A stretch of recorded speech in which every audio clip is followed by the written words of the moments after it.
Hello friends, வணக்கம். DA இணைப்பு மத்திய அரசு ஊழியர்களுக்கு சம்பள உயர்வு பற்றி இந்த வீடியோவில் பார்க்கலாம். அதற்கு முன்னாடி நம்ம சேனலை இதுவரைக்கும் சப்ஸ்கிரைப் பண்ணலன்னா சப்ஸ்கிரைப் பண்ணிக்கோங்க. அப்படியே பக்கத்தில் உள்ள பெல் ஐக்கனை மறக்காம பிரஸ் பண்ணிக்கோங்க. அப்பதான் நம்ம சேனல்ல இது போன்ற வீடியோக்களை அப்லோட் செய்யும்போது உங்களுக்கு தொடர்ந்து கிடைக்கும். வாங்க வீடியோக்குள்ள போலாம்.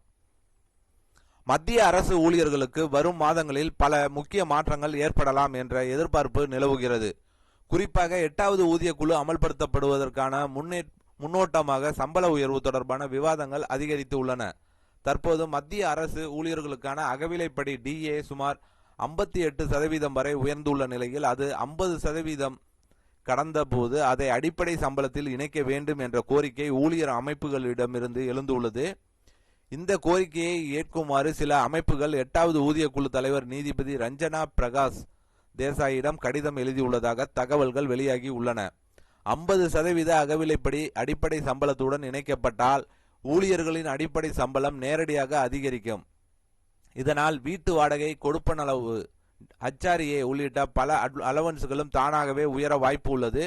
மேலும் பணிக்கொடை மற்றும் ஓய்வூதிய கணக்கீடுகளும் அதிகமான அடிப்படை சம்பளத்தை அடிப்படையாக கொண்டு கணக்கிடப்படும் என்பதால் எதிர்கால நிதி பாதுகாப்பும் அதிகரிக்கும். எனினும் இந்த மாற்றத்தை அரசாங்கம் இன்னும் அதிகாரப்பூர்வமாக அறிவிக்கவில்லை.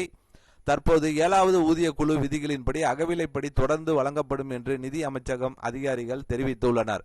இதற்கிடையில் 8வது ஊதிய குழு அமைக்கப்பட்டுள்ளதாலும் அதன் முழுமையான அமலாக்கம் 2027 நடுப்பகுதி அல்லது 2028 தொடக்கத்தில் நடைபெறலாம் என்றும் எதிர்பார்க்கப்படுகிறது.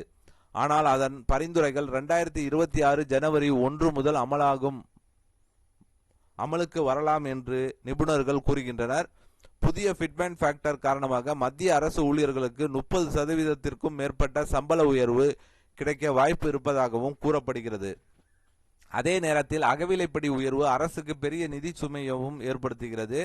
எடுத்துக்காட்டாக 2025 ஜூலை மாதத்தில் 3% அகவிலைப்படி உயர்த்தப்பட்ட போது மத்திய அரசின் கருவூலத்தில் ஆண்டுக்கு சுமார் 10,000 கோடி கூடுதல் செலவு ஏற்பட்டது. இதற்கு முன் 2024 ஜனவரியில் 4% உயர்வு அளிக்கப்பட்ட போது சுமார் 13,000 கோடி வரை செலவாகியதாக தகவல்கள் தெரிவிக்கின்றன. தற்போது இந்த உயர்வின் பலன் சுமார் 50 லட்சம் மத்திய அரசு ஊழியர்களுக்கும் 69 லட்சம் ஓய்வூதியதாரர்களுக்கும் கிடைப்பதால் அரசின் கருவூலத்திற்கு இது பெரிய சவாலாக மாறியுள்ளது.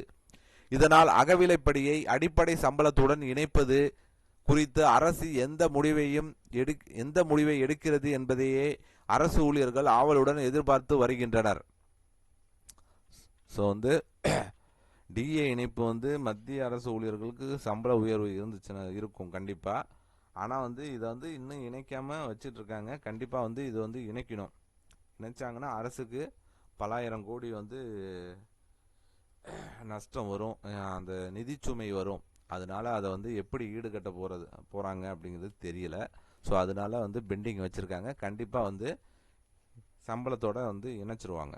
அதுல எந்தவித மாற்றமும் இல்லை. ஏன்னா இவ்வளவு வருஷமா இணைச்சிக்கிட்டு தான் வராங்க. ஸோ கண்டிப்பா அரசு ஊழியர்கள், ஓய்வூதியதாரர்களுக்கு இது பயனுள்ள தகவலா இருக்கும்னு நினைக்கிறேன். இந்த வீடியோ பிடித்திருந்தா லைக் பண்ணுங்க. உங்களுடைய சந்தேகங்களை கமெண்ட் செக்ஷன்ல கமெண்ட் பண்ணுங்க. உங்கள் உறவினர்கள், நண்பர்களுக்கு ஷேர் பண்ணுங்க. மீண்டும் இது போன்று வேற ஒரு வீடியோவில் சந்திப்போம்.